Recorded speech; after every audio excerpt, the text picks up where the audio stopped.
వదిన ఎక్కడ ఉంది, అసలు ఏం చేస్తున్నారా, వదిన బాగానే ఉంది కదా అని చెప్పి అక్కడ ఉన్న ఆ చక్రి అయితే వాళ్ళ తమ్ముడిని అడుగుతూ ఉంటాడు. దాంతో వాళ్ళ తమ్ముడు అయితే, ఆగురా, లోపల ఏం జరుగుతుందో నాకు అర్థం కావట్లేదు.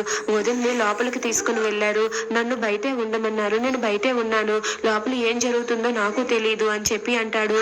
ఇక లోపల మహాలక్ష్మి అయితే వాళ్ళ వదిన మాటలు విని అక్కడికి వస్తుంది.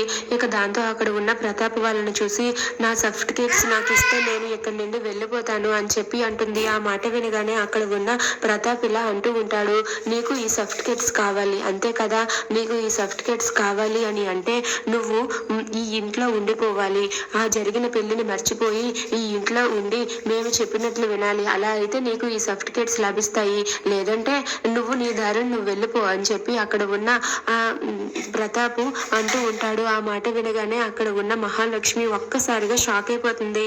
ఏంటి నాన్న ఇది, నేను సర్టిఫికేట్స్ కోసం మాత్రమే వచ్చాను, నేను మీతో పాటు కలిసి ఉండి మీరు చెప్పిన మాట వినడానికి నేను ఇక్కడికి రాలేదు అని చెప్పి మహాలక్ష్మి అంటుంది. దాంతో ప్రతాప్ అయితే నీ దారి నువ్వు చూసుకో, నీకు సర్టిఫికేట్స్ లేవు, ఏమీ లేవు, మర్యాదగా ఇక్కడి నుండి వెళ్ళిపో అని చెప్పి ప్రతాప్ అంటాడు. దాంతో అక్కడ ఉన్న మహాలక్ష్మి అయితే, ఏంటి వదిన ఇది, సర్టిఫికేట్స్ తీసుకొస్తానని చెప్పి ఇలా నన్ను అడ్డంగా ఇరికిస్తావా అని చెప్పి మహాలక్ష్మి వాళ్ళ వదినతో అంటుంది. ఇక అక్కడ ఉన్న చక్రి అయితే అక్కడ అమ్మాయి గారు ఎలా ఉన్నారో ఏంటో అని చెప్పి కంగారు పడుతూ ఉంటాడు.